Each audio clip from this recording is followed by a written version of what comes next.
Who would have thought? Like, the irony doesn't escape me.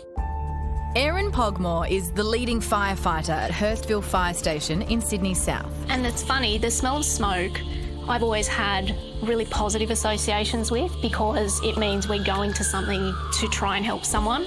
While she was training other fireys, her newly renovated home in Janali became the subject of multiple calls to 000. My neighbour, she tried to call me, and I sent her a text message and said, "Hey, I'm in a training session, call you back," smiley face. Yep, decline, thank you. And then it was just madness after that. But if you're going to have a fire, find out in a room full of fireys, because everyone just jumped into action. What were your thoughts when you were in the car?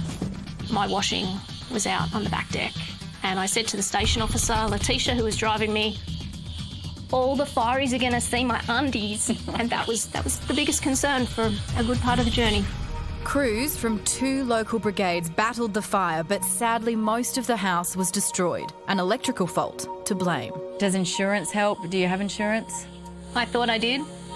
Apparently not. I was on shift and I logged in to pay and the payment didn't go through, so... Erin was with the same insurer for 20 years. Her policy lapsed just weeks before the fire, making her loss that much more devastating. There's a takeaway for everyone. Please check your insurance, check it's up to date.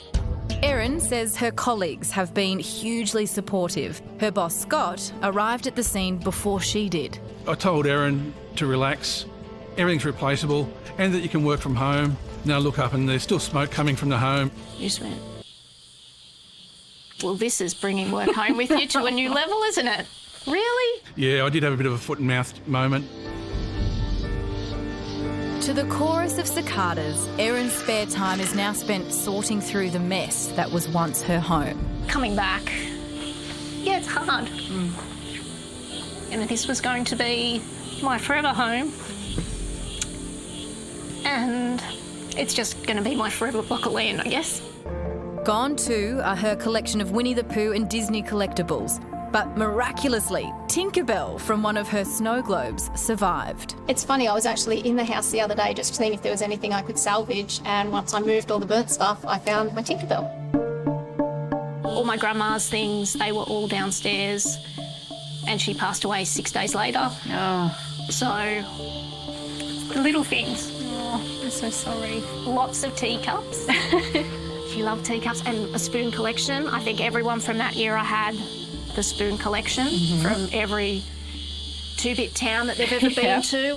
The experience has given Erin a different perspective, but as a dedicated firefighter, there's one message she's determined to get across. If nothing else, if people start to see this and understand the importance of fire safety, smoke detectors, because you would never expect a firefighter to have a fire rip through their home, but it happens, and that can happen to everyone.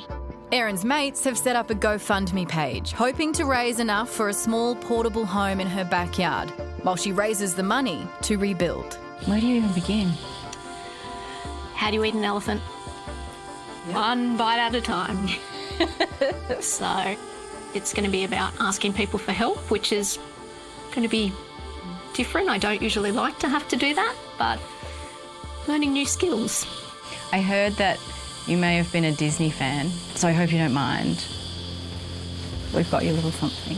Can I open it now? Yeah. Oh, yeah. Please. I just thought, like... Oh, it's Eeyore. Thank you. And on it says, from gloom to bloom. Oh, that's so beautiful. Thank you. And I love Eeyore, and I love that Eeyore's not afraid to have a bit of a wallow too. So he and I, we're going to be spirit animals for a little bit, I think. She is an absolute legend, and you could see it there on her uniform, Fire and Rescue. The task force that she works as a part of would have been heading to Turkey to help with the devastation there, but of course her passport burnt in the fire.